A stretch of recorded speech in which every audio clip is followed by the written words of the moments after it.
Herzlich willkommen zu einem neuen Video. Heute zeige ich euch ein wirklich super einfaches One-Pot-Rezept. Und zwar gibt es heute eine schnelle Reispfanne mit Hähnchen und Gemüse.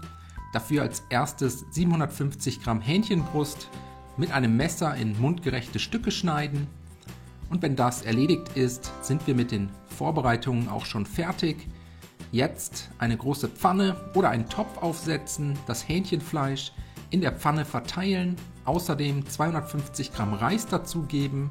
Ich habe hier einen Parboiled Reis verwendet mit einer Kochzeit von 12 bis 15 Minuten. Dann noch 400 Gramm TK Mischgemüse in die Pfanne geben, 500 Milliliter Wasser, einen Becher Sahne, einen gehäuften Teelöffel Salz und eine gute Prise frisch gemahlenen Pfeffer. Danach alles einmal gut miteinander verrühren, bis sich alle Zutaten gleichmäßig verteilt haben.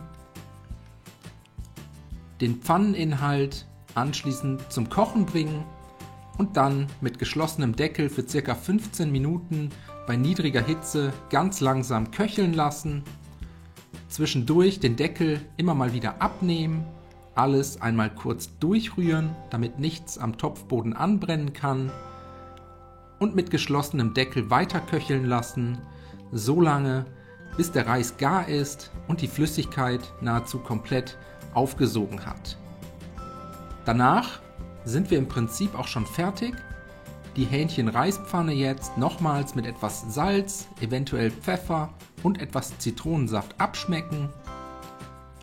Dann vom Herd ziehen und mit etwas fein gehackter Petersilie garniert servieren.